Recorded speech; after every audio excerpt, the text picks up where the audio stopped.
The thing you're running from is chasing you. Your deepest fears are not random. They are magnets pulling reality toward you. Not metaphorically, psychologically. That relationship you swore you'd never repeat, you're in it again. That failure you promised yourself would never happen, it's happening right now. Fear attracts reality. Carl Jung spent decades studying this phenomenon, and what he discovered will disturb you. Your unconscious mind is not passive. It's an active force, selecting, filtering, and drawing into your life the exact situations you desperately try to avoid. And the harder you run, the faster they find you. By the end of this, you'll understand exactly why this happens, and more importantly, how to finally break the cycle. Most people believe fear is a warning system. Something dangerous appears, you feel afraid, you run. Simple. But Jung discovered something far more unsettling. Fear doesn't just warn you, it creates. Until you make the unconscious conscious, it will direct your life, and you will call it fate. Your unconscious mind operates like a powerful electromagnetic field. Every fear you carry, every anxiety you suppress, every trauma you refuse to face, they generate a signal. And that signal attracts corresponding experiences into your life with terrifying precision. What you resist does not disappear, it multiplies. Think about it, the person terrified of abandonment finds themselves abandoned again and again. The one who fears failure sabotages their own success. The one who dreads rejection pushes people away before they can be pushed. This isn't coincidence. This isn't bad luck. Unconscious fear creates reality. Jung called this the autonomous nature of the unconscious, a part of your psyche that operates independently of your conscious will, making choices you don't even realize you're making.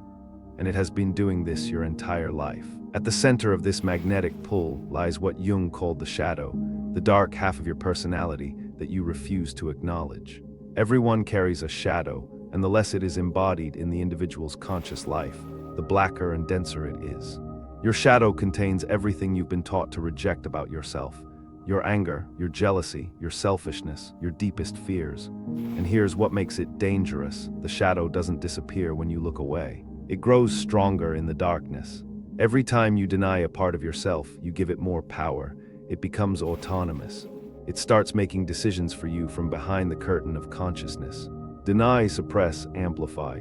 The person who insists they're never angry, their rage leaks out as passive aggression, attracting conflict everywhere they go. The one who denies their vulnerability, they build walls so high that they attract exactly the kind of people who will eventually tear them down. Your shadow isn't your enemy. It's the disowned version of yourself that's been trying to get your attention, and it will keep creating situations that force you to finally look at it. Have you ever noticed how certain situations keep repeating in your life? Different people, different places, same emotional wound. Freud called it repetition compulsion. Jung went deeper. Patterns repeat until seen. He argued that the unconscious doesn't repeat painful experiences to punish you. It repeats them because it's trying to heal you. Every time you encounter a situation that mirrors an unresolved fear, your psyche is giving you another chance to face what you couldn't face before. Repetition. The child who grew up feeling invisible becomes the adult who keeps choosing partners who overlook them. Not because they enjoy pain, but because the unconscious is recreating the original wound, hoping that this time you'll respond differently. This time you'll speak up. This time you'll leave. This time you'll choose yourself. If this pattern is something you're recognizing in your own life right now, hit like and subscribe to keep exploring the depths of your psyche with me. Because understanding this mechanism is only the beginning. The meeting of two personalities is like the contact of two chemical substances. If there is any reaction, both are transformed. The real question is, what are you going to do about it? Jung introduced a concept that most people find deeply uncomfortable: projection. The idea that the qualities you despise most in others are the very qualities you refuse to see in yourself.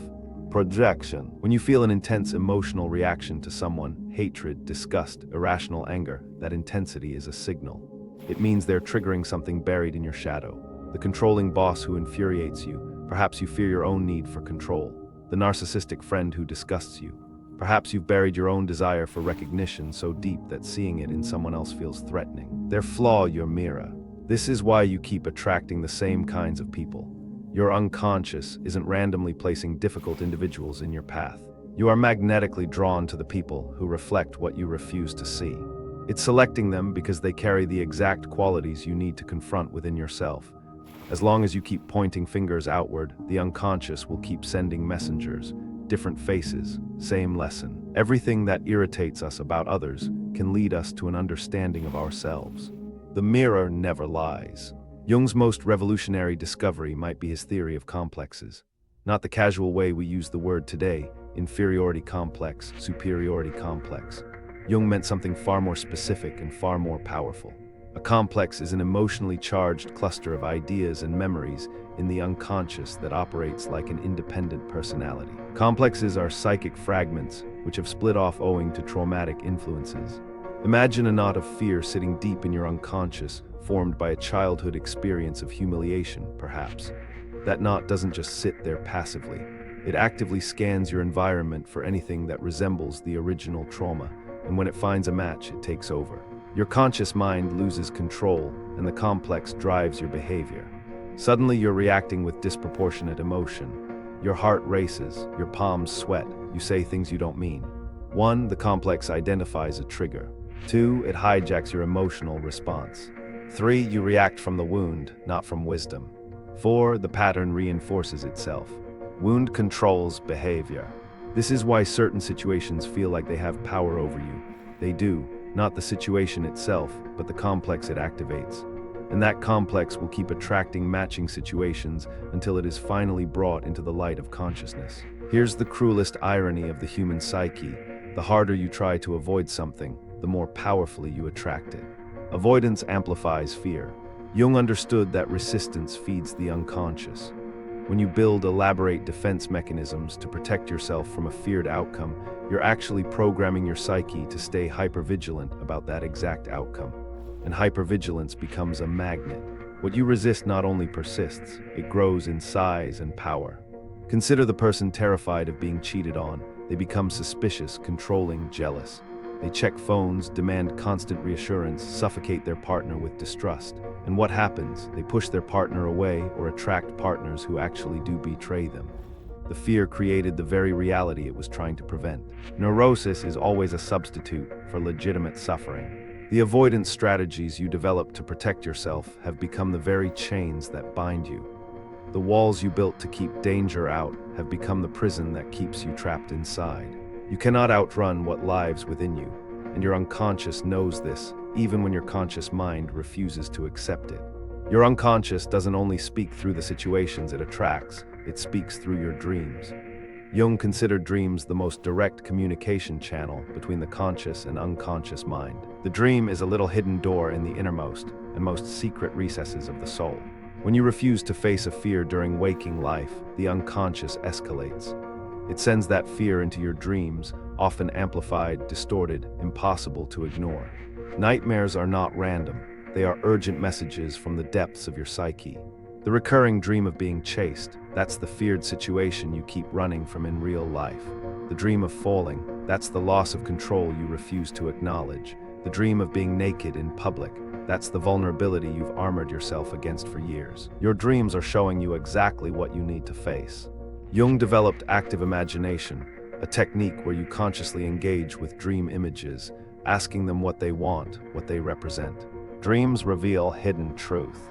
Because the unconscious doesn't want to torture you, it wants to heal you. But healing requires confrontation, and most people would rather hit the snooze button than face what their dreams are screaming at them.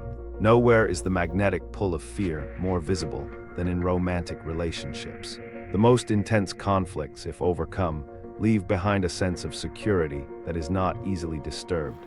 Have you ever wondered why you keep falling for the same type of person, despite promising yourself you wouldn't?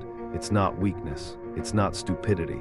It's your unconscious seeking what it needs to heal. Compulsion. The person with abandonment wounds is magnetically attracted to emotionally unavailable partners.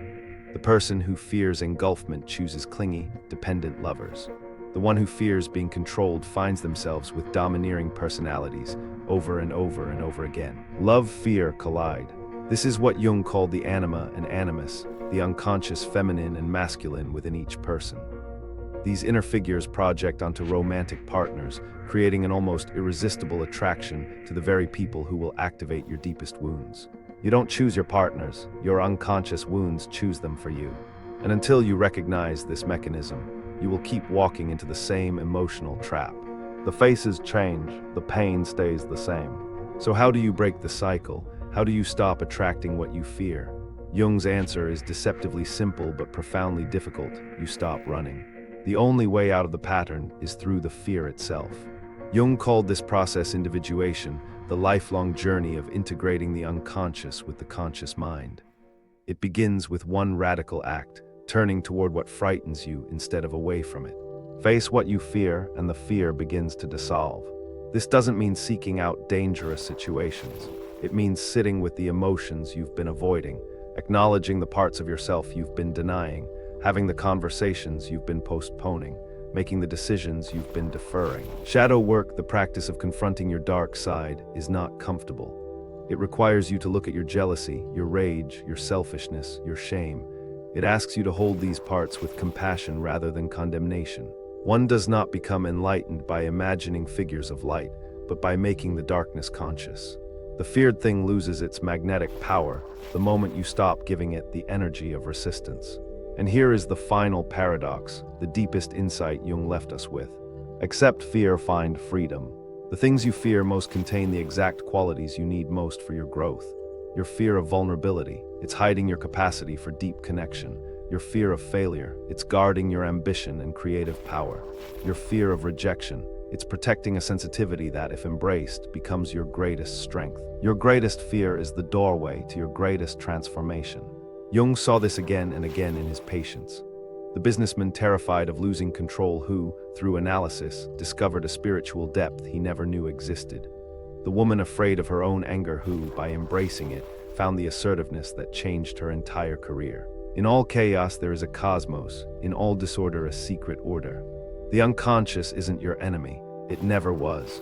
It's the wisest part of you, using fear as a compass, pointing you toward exactly what you need to become whole.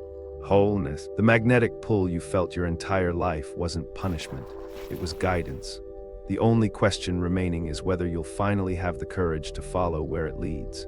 Everything you've been running from has been trying to bring you home to the parts of yourself you abandoned long ago. Shadow integration, freedom. Jung showed us that the unconscious mind doesn't work against us, it works for us, using fear as its most powerful instrument. The question was never why bad things keep happening to you. The real question is, what part of yourself are these experiences trying to reveal? Your visions will become clear only when you can look into your own heart. Who looks outside dreams, who looks inside awakes. If you made it this far, comment Shadow Magnet if you recognize the pull in your own life.